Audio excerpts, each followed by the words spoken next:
we can get blind in love. I knew the day that we met in person that you're the one. Why do you look at me like you think I'm your wife? I am ready to marry your daughter. Oh my God, I just met his mom and she told me I was the one. I have met my match. We absolutely lost our minds. Exactly. Why are you guys already talking about marriage after like a month? I respect that. Are we crazy? Statistically, couples who do pre-marital counseling have a 30% less likelihood of getting divorced. Like if you only hung out with white people, it wouldn't have worked out. We grow together by having differences. Oh, you're too picky. Like you need to lower your standards. Welcome back to the Couples Edition with Alli and Elie. This is a podcast where we share our perspective on intentional dating, navigating marriage, and merging our lives as two people from different races and cultures, as well as living an adventurous life, taking big risks. Today, we'll be covering how we knew we were the ones and how we got engaged in 3 months. Our timeline really included 3 weeks of FaceTimes, 3 months of engagement, and then getting married 7 months after that. So a lot of really fun things about that journey. It was quick. It was. In episode 1, we talked about the story of how we met. Episode 2, we talked about making a list of non-negotiables, which helped us better know if we were a good fit.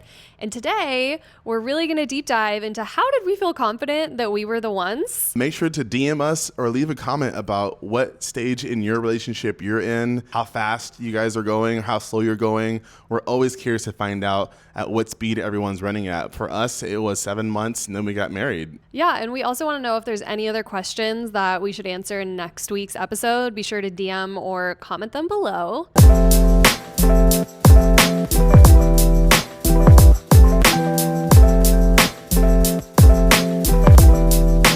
So Elie, who knew first that we were the one? I definitely knew first. I definitely knew. When did you know? I knew the day that we met in person that you're the one. I knew without a shadow of a doubt that you were going to be my life partner, and you checked off so many boxes. And the day we met in person, I was like, yep, this is it. Pack the bags, tell the homies I'm off the street. This is it. Like, we're locking things down. That's honestly so sexy to hear your confidence that you were so? like, that's one. She's mine. I'll take that one. Wrap her, put a bow on it, or I'll take that one home. Exactly. But I think, so that was the day we met in person. Yeah. But we had spent 3 weeks FaceTiming while you were traveling. Yeah. So we got connected. Yeah. And we FaceTimed for 3 weeks because you were abroad. Yep. And then when you moved back to SF, we met in person for our first date. And it was that day. Yep. Our first date, essentially. Yeah, for sure. And before that, we were already checking off so many boxes. At least I was for you, meaning I was checking off boxes about things that you were doing right, things that you had probably, things that were making sense to me. And so I feel like I have this picture of what I wanted my wife, my life partner to be like. And so over time, I was in the background with my little clipboard, checking things off and, notifying to myself that, great, this one is like, she's 30% there. She's 50% there, 80%. And then when I met you, it was like 100%. Ding, ding, ding, ding, ding, ding, ding. And I think I was right for sure. What do you think it was about meeting me in person that it just put a realness to everything we had talked about? Or like, what was it about that day? Well, we definitely spent how many hours together? Like maybe 6 or 8? Something like that. Yeah. I think it was just, one, being physically with you and being able to interact together, being able to, I think we held hands during a part of our evening. Scandalous. Which was nice. But it was having all of these conversations that we were having over the phone, bringing them to life and being able to interact in person. That really made everything come together, but also like getting able to see your body language and how you, kind of behaved in person, which was, nice. And being able to just be next to you. I think like just that physical interaction was really, really great. Yeah. You were always so confident. I could tell, I think it might've been on week 2 or 3 of dating that I turned and looked to you and was like, why do you look at me like you think I'm your wife? Yeah. And what was your response to that? Because you are. You're going to be, for sure. Yeah, you were. For me, there were things that I was looking forward to in a wife, woman, and some of those things were like, one, like you had to be smart. And you were very smart. I think you're very smart. Thank you, honey. And another thing is that like you have to be adventurous. We were super adventurous. On our first date, we went to Sausalito. We actually, before the date even happened, we went on a little adventure to get our car towed. Through the Tenderloin. Yeah. And that was a whole mess, and that was fun. That was adventurous. And another thing for me was also like being beautiful. And when I met you, you were stunning, and you still are. See, she's trying to get me.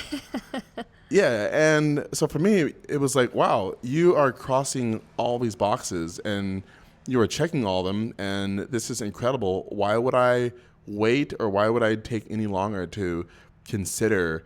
And again, it's only because we had such deep conversations about the important things in our lives that put everything together. Yeah, which we talk about in episode 2. But yeah, like making a list and checking all those boxes. Yeah. Well, I love that you were so confident. I definitely did not share those views. Yeah? Yeah, what about you? How was it for you? How did you find out that I was Mr. Or Prince Charming? I found your confidence really sexy, that you knew I was your wife. Yeah. That I think gave me confidence in some way, not to make that decision, but it did make me feel good. Like, wow, he's really sure. Yeah. And he's rather particular. Yeah. So he's particular and sure about it. Yeah. But for me, I think after maybe even our first phone call, when we first met, knowing that you checked from what we had talked about, it seemed like you were a perfect match on paper. Yeah. You checked every box. I think from that moment, I had thoughts like, whoa, this could be my husband. Yeah. But I think girls, it's easier for us to kind of run ahead with our thoughts and start to, daydream and think about the future. Yeah.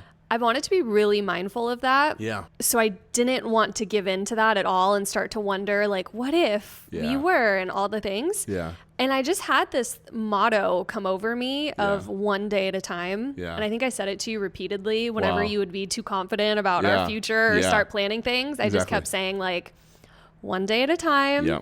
I don't want to talk about tomorrow. Let's just live in today, experience today, and talk about today. Yeah. And you were really respectful. When I said that, I think you knew that I was being really cautious. For sure. So even though you had already decided that you were going to wife me up, you weren't pressuring me or trying to get me to make a decision. You were just experiencing life with me and continuing to get to know me and deepen our relationship without pressuring me to know. For sure. I definitely felt that. Like, there was no pressure on your end. I knew that you knew what was happening. Yeah.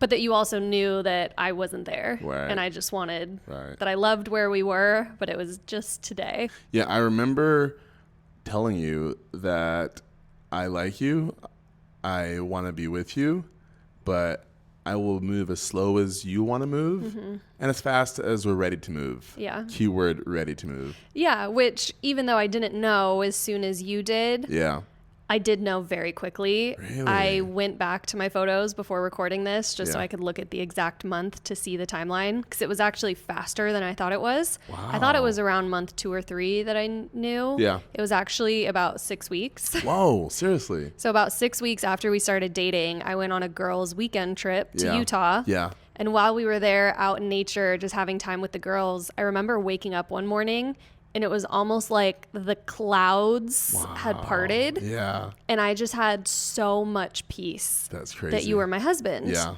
And I don't know how to describe it other than that I almost had these clouds blocking me thinking about the future. Yeah. Where that motto, one day at a time, I had a lot of peace about, not jumping ahead.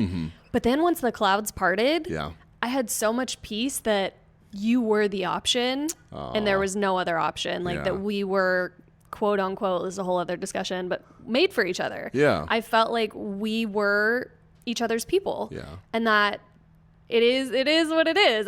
It's so hard to describe because there's that cliche that you know when you know. Yeah. And how do you really put that into other words of that feeling of complete peace and zero hesitation? I remember coming back from that trip and I think I just bluntly told you, like, you're the one. Yeah. Let's do it. You did. Because I knew you already knew. And so I kind of came back and was like, yeah, I'm ready. Let's talk about the future. Yeah. Let's get the show on the road. And let's do it. And as exciting as it is, it's also kind of scary as well, too. And like in a really good way. It's scary because then you're like, wow, I've been waiting for like years, or I've been dating for years, or I've been thinking about relationships for years. And now I've come to this like point where I have met my match. And like, this is it. Like, this is awesome. So it's an amazing feeling. It's also, nerve-wracking a bit too. I definitely remember, I think it was once I told you, I agree, let's get married, that I think you then were like, actually, no, you might not have been this. It might have just been me. But I remember thinking like, are we crazy? Yeah, that was you. That was you. I know this is right. And I know that we're the ones. Yeah. But how do we make sure we're not crazy? I know. And that was where we started to really talk about what does it look like to suss out all the details, to confirm that like we have guardrails in place to make sure we're not, like, we haven't lost our minds, even though we both had so much peace. And I think that was my biggest factor was there's no way to describe it unless you've been in a situation where you've just experienced nothing but peace. Wow. No hesitation, no what ifs. Yeah. Just, it's an amazing feeling. It's an amazing feeling, and it gave me so much confidence. But even with that, I just wanted us to be smart. Yeah. And so that was when we started talking about, okay, well, when would we want to get married, and what are some boxes we should check? Exactly. And that kind of got into like the guardrails we put in place. Yeah. Let's talk about some of the guardrails that we put in place to kind of like safeguard this relationship situation, our status as well too. What were some things that you were going through? I think one of the most important things for me was mentorship. Yeah. And I don't know where that idea came from. It just kind of popped up. Yeah. And we started saying, it'd be really great if we had an older couple that's seasoned in marriage. That's so right. That's so true. That could, kind of walk with us, and we could tell them our story, and they could kind of sanity check. Like, have we absolutely lost our minds? That's exactly right. And we started praying about like the right people, because obviously living in San Francisco, there's not that many like seasoned married couples that we know. Like everybody's so young here. Yeah. And I remember when we started talking about it, I was like, oh, I wish this couple that I grew up with, that I was still in touch with them, because I feel like they would be perfect. Yeah. Because growing up, I was always very mindful. Like if I saw a marriage that I loved, it was so rare. You see it, you notice it. That it really sticks out to you. Yeah. And what's funny is, having grown up around this couple, I always thought, like, when I get married one day, I'd love for them to be my marriage counselors, because I really respect what I see in their marriage. Yeah. And so when we started praying about a couple, I was like, oh, I wish I still had contact with them, because it had been maybe like 5 years. What were some things about them that you loved? The way that they talked to each other, the way that they talked about each other, the way that they did business together. Oh, yeah. They just had such a strong, healthy marriage. Yeah. And I think I had just seen so much of the opposite, and just seeing their perspective on life and how they talked about it was always really encouraging to me. Yeah. But the cool thing about the story, I don't even know if I had told you I was thinking about this couple when we started praying about it. Uh-huh. And then they reached out to us. Randomly. Wow. I think the week that we started praying about a couple to mentor us, she messaged me on Facebook and was like, hey, I've been thinking about you. I'd love to catch up. Yeah, and I remember thinking, that was so crazy. How did they know? Yeah. Like literally years. Yeah. And then like at the perfect time reaches out. And I remember responding saying, how funny. I was just thinking about you guys. Yeah. We would actually love if we could get on a call with you guys. Oh, and so I remember our first Zoom with them. So sweet. You were so direct, and you were like, we'd love for you guys to mentor us. Like, how's weekly? They're awesome. Yeah. They're amazing. Let's get this show on the road. And they were so down for it. And so we started meeting with them weekly for I think like 8 to 10 weeks. Yeah, just to talk about relationships and talk about marriage and what that looks like. And if we were crazy, I remember literally telling them our whole story and being like, have we lost our minds? Yeah. Do people actually do this? Yeah.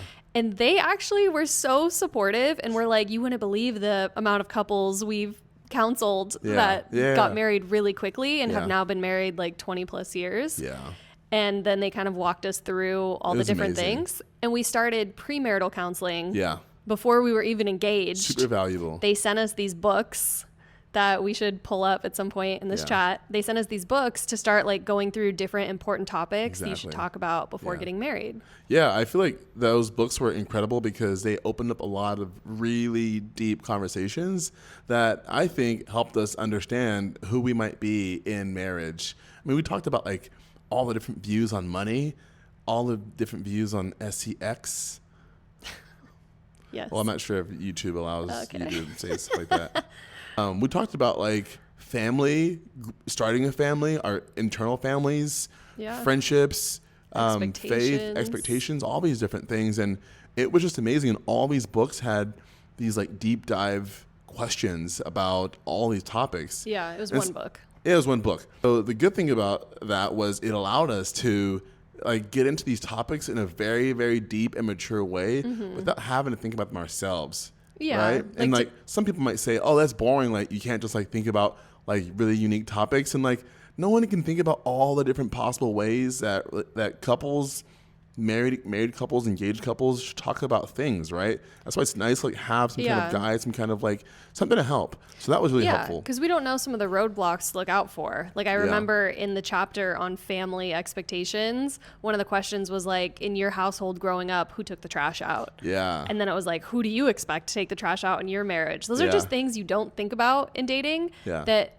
as we now know in marriage, like household things do come up, and they are stuff you have to talk about. Yeah. And during that process, I think it was our counselors who told us that statistically, couples who do premarital counseling have a 30% less likelihood of getting divorced. Yeah, it's huge. That alone is huge motivation. But anyways, I think to sum that up, essentially having a couple to confirm that we hadn't lost our minds was really important to me. Yeah, it was incredible. I think that definitely, that entire process helped us safeguard our relationship or like engagement season because we were able to just have an amazing conversations, and I enjoyed them. I would have the conversations again just to see how things have changed or where we are now. Pull the book out. Yeah, let's do it. What were some things that were important to you to make sure we checked the boxes before getting engaged?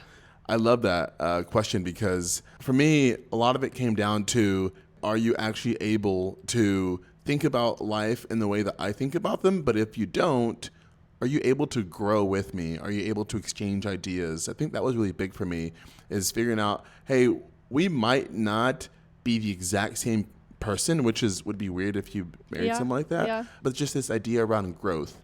And hey, can we grow together by having differences, but then talking about those differences and also grow with them? So I think for me, that was really big, just conversations around future, dreams, vision, and being able to share our different ideas on where do you want to be in 5 years? Where do I want to be in 10 years? And wherever there are differences, just talking about them. And I really appreciated that. I think the biggest guideline I remember you pushing was that we met all of our families. Yeah, that was important, for sure. We went on the road show. Yeah, we did. We went on a road show. So my family is in Dallas and Atlanta, and we literally booked flights to both. Back to back. Back to back. We went to Dallas for, I think, like a week or maybe 4 or 5 days. Few days. And then we went to Atlanta for a few days as well, too. And it was awesome. You got to meet all of my siblings and spend time with them. And to me, that was important because it would allow you to be able to participate in my culture, participate in my family and who they are and what they're about, actually get to meet them.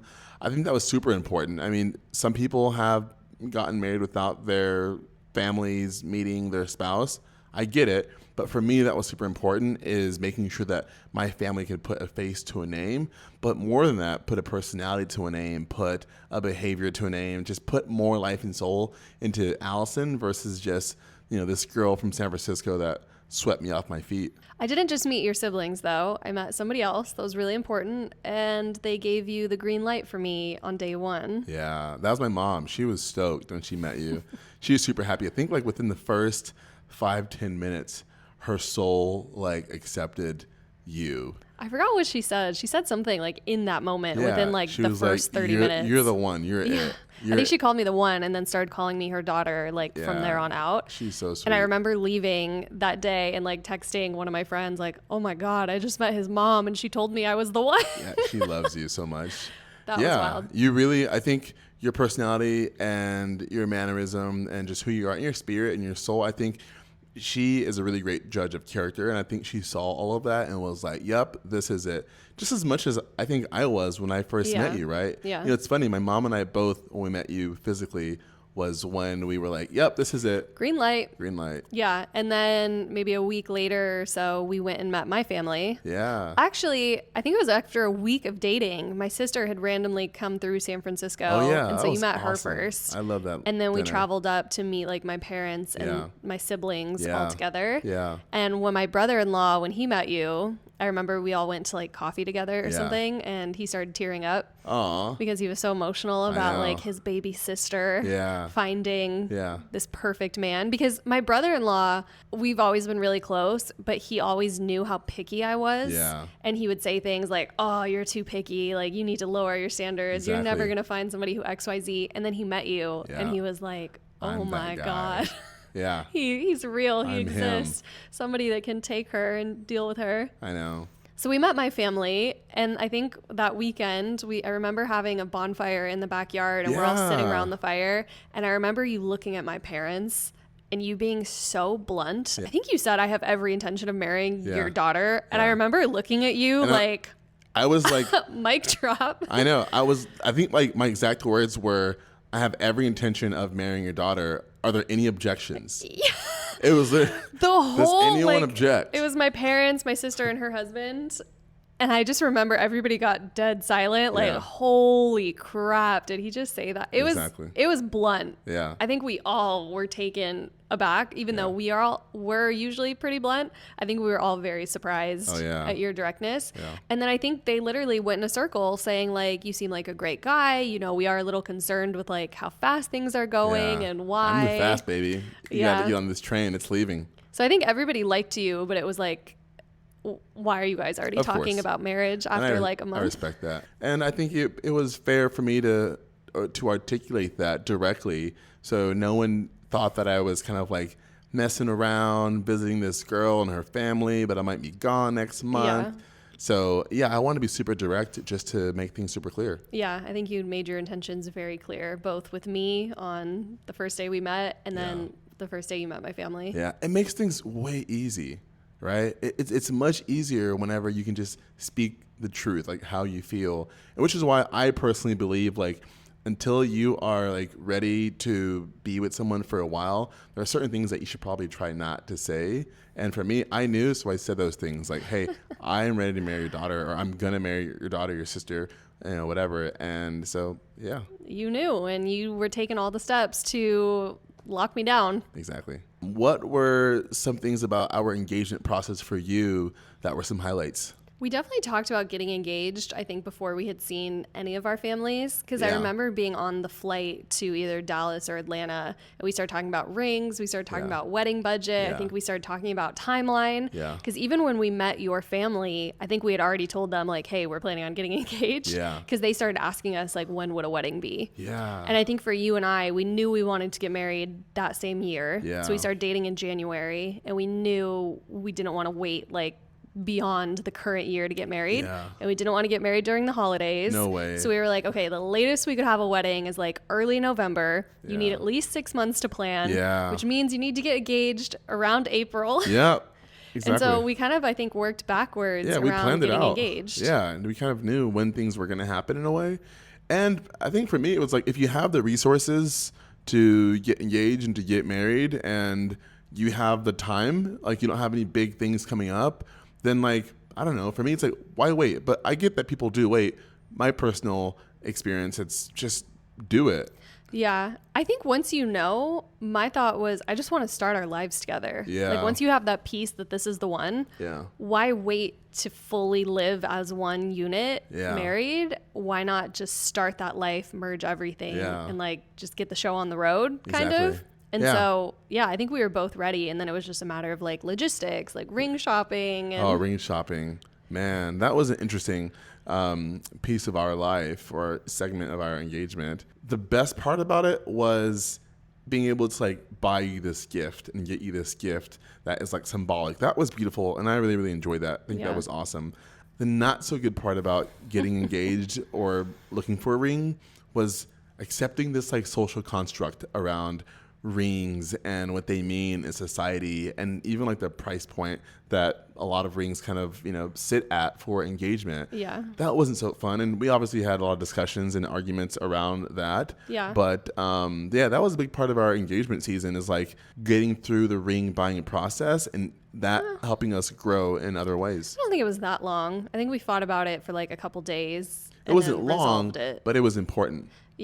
And we talked about that fight on episode 4, money. So you can go back to that. Yeah. But yeah, ring shopping, I think, once we had come to alignment, we went to a few places, tried a few things on. Yeah. And I remember even offering to pay for it. Yeah. Because I wanted what I wanted. And I was like, I don't want you to feel any pressure. Yeah. We were planning on merging our money anyways. Yeah. So and you were adamant that you had to pay for it, that it had to be like a gift. Yeah. It's funny. I think maybe there's a stat out there, but I think someone told me that for whatever reason, I don't know why, but couples that have gone through divorce, a good chunk of them, the wife has bought her ring or has contributed significantly to her ring buying. And I don't know, maybe that's true, maybe it's not, but I think there is something about the guy using his hard-earned money to buy the ring and taking that sacrifice, right? Because, think about it. Guys can spend so much money on fun things like with the boys, right? A trip to Bali, a trip here, a trip there, golf equipment, all this different stuff. So, come on, buy the whole ring. So for me, it was like, I'm gonna buy the whole ring, and I want it to come from me. And also, it was a gift as well. I didn't want you to buy your own gift. That's just so weird. What about timeline and things like preparing for the engagement? How do you feel like that impacted things? Well, I feel like because we were getting married in 7 months, we had to get a lot of people on board pretty quickly. So we had to over communicate to everyone that, hey, this thing is happening in 7 months, not a year, not 17 months, in 7 months. Therefore, we had to have a lot of phone calls, let our friends know, get our RSVPs out early. But also, for me, one of the hardest things was my family, at least my sister in the Congo. It was hard for her because when we were getting married in November, her kids would have been in school. And I love those kids. They are amazing.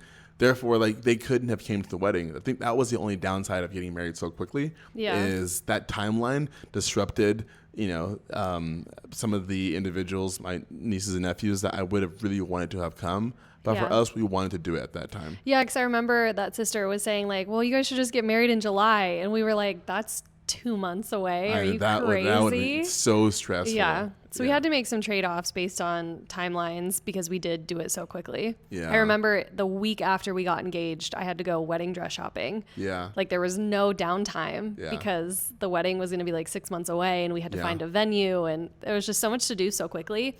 And I definitely think if people don't feel peace about we didn't rush it. No, we didn't rush it. We just felt peace about we just want to be married. We just want to start our life together. Let's just do it as soon as we can do it. But it didn't feel rushed per se. But there were things that we had to be mindful of because it was a condensed window. And so I definitely wouldn't necessarily recommend that to people. No. But it was right for us. We felt good about it. It was what we wanted. It didn't feel rushed. It was right. We're both type A individuals. So when it came down to wedding planning, we were on it. We had spreadsheets. We had Google Slides. We had a ton of things prepped. So if you guys want a wedding prep episode, let us know. We will go through a whole deep dive on pricing, timing, all the stuff. But yeah, for us, it made sense that, hey, we can execute this thing in 7 months. And we did. And I'm super proud of us. Yeah. And it was amazing because we got to start our life together. And then only 8 months later, we started nomading. And so sometimes in my head, I wonder, had we gotten married any later, would we have done the nomad thing? Would I have quit my job? And there's just so many what ifs. So we really did what was right for us. Obviously, we got engaged very quickly, but then we still had some additional time before the wedding where we could have called it off or we could have taken a step back. Oh, yeah. So every week, since we do this section called Deep Dive Tea Time, the question for this week is, what are some deal breakers that had they happened during that window from engagement to marriage that you would have walked away? Oh, man. I think there are a few that really come to mind. The first one was if you were bad with money. If you were bad with money, that would have been a no-go. I think one of my dreams has always been to marry someone that was good with money, just because it's such a foundational thing that we can all practice and be good at. Therefore, I wanted someone that was mature enough to be good at that. And that was part of your career, so that was awesome as well. I think another thing for me was socially, I wanted someone that didn't just hang out with their own kind. If you only hung out with white people, it wouldn't have worked out. Yeah. I think that I really enjoy it when people have a diverse set of friends. I think you get more perspective, you get more color in life. You just get so much value from that 1000%. versus just staying in your own bubble. Yeah. So that to me was also really important. And I think that, if you would have wanted like a really, really expensive ring, oh man, like I think my number is like $20K. If you would have like wanted a ring above $20K, I think I would have been out, only because it goes back to the money thing. I think personally for me, it probably wouldn't have been a great financial decision. Yeah, which we still thought about it, and my number wasn't even close to $20K. Sure, and we still thought about it, but I agree. For me, I feel like things just always went so well, and everything moved. Like every additional step we took and deeper level we went, it was just constant green flags. But I guess had there been things that came up that would have been concerning, it would have been like, were you manipulative? Oh. Did you put me down? Were you unsupportive? I think things like that. Well, first of all, if I even caught a whiff of that during the first 3 months we were dating, you would have been out. There's no way we would have gotten engaged when we did. Yeah. But there really were 0 red flags. Yeah. And I don't know if that's normal. I think it could be okay if there's some red flags, because maybe it's just something you have to talk about or work through. Yeah. So I don't know if that's normal for other people. Okay. But for us, there really just never got to a point of there being a red flag. I agree. Like it just was peace and green flags the whole way. So it's hard to even say like what would have made me walk away, because I would have seen those things sooner, I think. Yeah. Or like we had, I think, our first like big-ish fight while we were engaged talking about wedding planning. Yeah. But even that, like we talked through it, and it it was a green flag on how we resolved it and worked through it. So I don't know. I don't really think that way, because there just was never even in like an ounce of something that led towards being concerning to even start thinking about a deal breaker, what would make me walk away. Yeah, I think another thing for me, it was super important to be with someone that was street smart and book smart. Mm-hmm. And these things you discover as you are getting to know someone. Yeah. So I think I knew that you were book smart because obviously you went to Berkeley and you had a great corporate career, which is awesome. But then like I had to make sure you're also street smart. And that's important to me because like when you are living in this life where there are so many things happening socially, politically, economically, and you're living in a city where there are just such diverse set of people and things happening. I think being street smart is such a valuable characteristic that I honestly like wouldn't have put up with it if it was missing. Yeah, I agree. I think lifestyle too, like healthy habits and how does this person live? Do they eat healthy? Do they work out? Things like that. We're like, okay, you started one way. Had you like lost some of that drive the longer we got to know each other, I'm like, okay, that would have been a red flag. So I think it was also consistency. Yeah. Because we've said earlier, are you who you say you are? And it's about confirming that people live that way. Exactly. And so I think the longer we knew each other, had it gotten to a point where one of us started to lose consistency on one of the areas that we claimed to be, that would have been a big red flag for me too. I agree. Well, would you have walked? It's hard to say without knowing what it was, because on something like consistency working out, are there variables that would have impacted it, like a bad season at work or something? But I think I was being mindful to look for those things. So even though we were engaged, I don't think it was just like all la la land.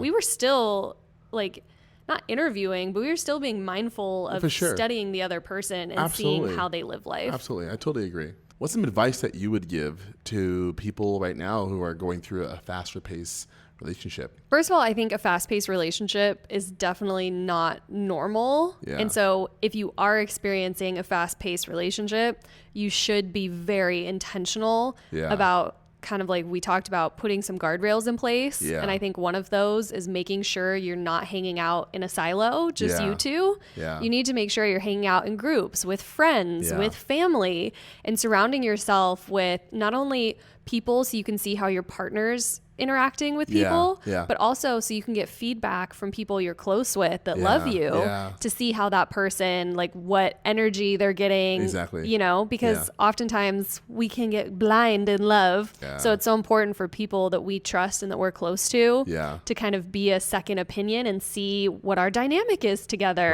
and how like you respond to people, and are you defensive? Are you rude? Are you friendly? I think surrounding yourself with other people is so important. And also even like that mentorship aspect of finding somebody who's more seasoned in marriage, for example, to, you know, take you guys to dinner. It doesn't have to be as formal as what we did with like literally starting premarital counseling while dating, which that just kind of happened on accident. We didn't ask for that. That was just where they took it. It doesn't have to be that formal. It could be going to dinner. Like I remember while we were dating, we went to dinner with an interracial couple. Oh, we did. And they were in their like 60s. Yeah. And they had been interracial way before it was the norm to be interracial. And they were telling us challenges and things that we need to be mindful of and talk about and how other interracial couples that they've mentored, like these are some things that came up. Have you guys talked about this? Exactly. And I think just that was one dinner, one time. And like we never really talked to them after that. Yeah. But I think even something casual like that is so important for couples to just get a sanity check, a pulse check. Like, whoa, slow the roll for a second and just make sure you're being wise. Yeah, I love that. Some things that I would probably add is trying to have sobering conversations and putting logic over emotions. Yeah. I think if you're dating really quickly or if you're going through a fast-paced relationship, I think you should focus on the logic behind things versus the emotion behind things. Because the emotions are like waves, they go up and down.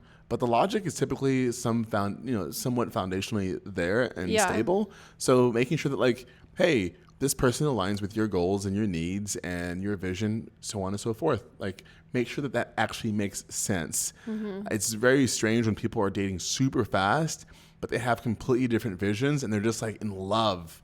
And to me, it's like, whoa, you know, you're actually going in the opposite direction, but it just feels good because of some, you know, euphoric experience or, you know, emotion. Yeah. I mean, there's science behind it saying like those chemicals in your brain when you first fall in love, they're like shooting off fireworks, but that those go away. They go away. And you don't want those to go away once you're already married and realize, oh, we are not aligned. We are not a good match. Yeah, exactly. So I'd say that. I'd also say like, I think counseling is, if you're going at a fast pace, find some way to do some kind of counseling. And again, it doesn't have to be formal. It doesn't have to be overly structured, but find some way to invite someone into your life to help you talk about things that you just naturally wouldn't think about. And I think that's super valuable. And then the last thing that I would say is try to like do something that is growth minded together. That could be like try to run a marathon together. Try to travel together. Do something that will help you get an experience of who this person is just outside of hanging out, grabbing coffee, going on walks. Because I think doing that, you'll really get a better idea of who this person is. So if you're moving really, really fast, you can experience different levels of this individual, different phases, and hopefully that can give you a better idea of if this is the right person or not. Yeah, I completely agree. I think like if you're going to move at a fast pace, you need to do it really wisely. Otherwise, it's a fast race just to crash. So at this point, I hope we've answered a lot of people's questions of how we met, why did we get engaged so soon, and just more color to what our story was. Yeah. So if we didn't hit any of your questions and there's things unanswered, definitely comment below what you're curious about, DM us, whatever, and we can cover it on a future episode. Yeah. Next week, come back because we're going to talk about relationship advice that we wish our younger selves had and what we would have done differently. We'll be talking about some of the things that we've learned from our period as young adults and then getting to who we are now and looking back what we would have done differently and some advice we would share with some of the younger folks. Yeah. So make sure you like, subscribe, and tune in for next week. See you. Bye. We're out.